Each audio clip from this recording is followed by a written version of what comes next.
Šiomis dienomis bažnyčios žiniasklaida pranešė, kad tave apdovanojo bažnyčios kronikos fondo premija.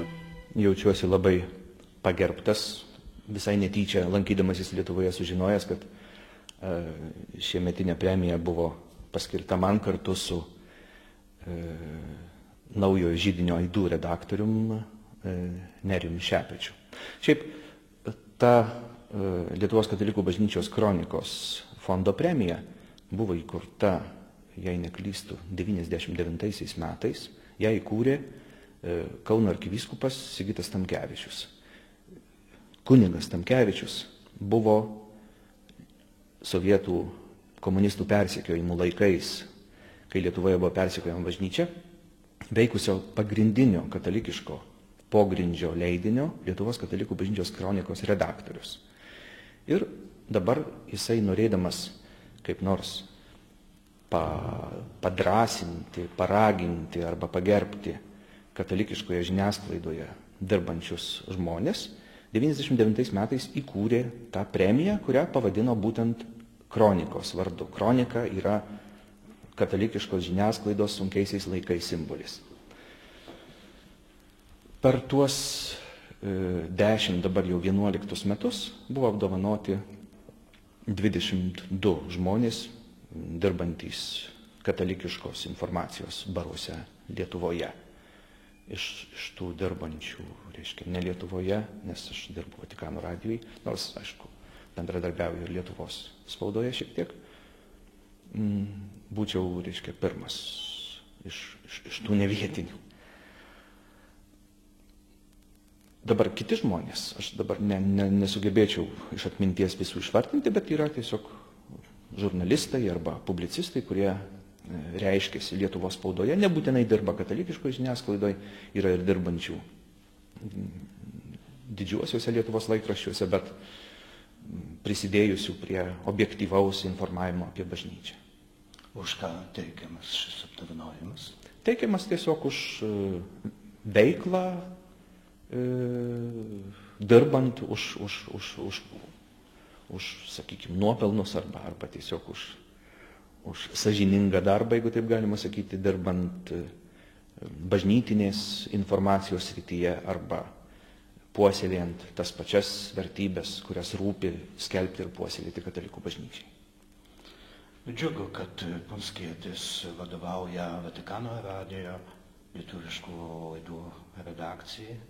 Na ir aš džiaugiuosi, kad Punskietis vadovauja lietuvių redakcijai Vatikano radijo, bet aišku, tai yra toks, kaip sakyčiau, atsitiktinis sutapimas. Aš nuvažiavau kažkada jau daugiau prieš 20 metų studijuoti ir į Romą ir dirbti Vatikano radijui ir taip aplinkybės susiklostė, kad prieš keletą metų pasiūlė man vadovauti redakcijai ir aš toje redakcijai jau nemažai metų dirbęs, mielai sutikau ir dirbame kasdien, parengėm 19 minučių žinių laidą, kurioje informuojama pirmiausia apie popiežiaus veiklą, apie bažnyčios aktualijas. Ta laida transliuojama per radiją, retransliuojama Lietuvoje, ją retransliuoja viešojo transliuotojo, reiškia buvusio valstybinio radijo antroji programa Klasika ir 3 kartus per dieną retransliuoja taip pat Marijos radijas, bet to mūsų radio laidos taip pat girdimos per internetą, įrašus galima pasiklausyti ir maždaug visus mūsų parengtų žinių tekstus taip pat skelbiame interneto puslapyje. Reklamai galiu priminti adresą radiovatikana.org ir paskui galima atsidarius bendrai puslapį susirasti lietuvių redakcijos skiltis. Beveik kasdien tau tenka būti Vatikano valstybėje. Papasakok apie šią mažiausią pasaulio šalį.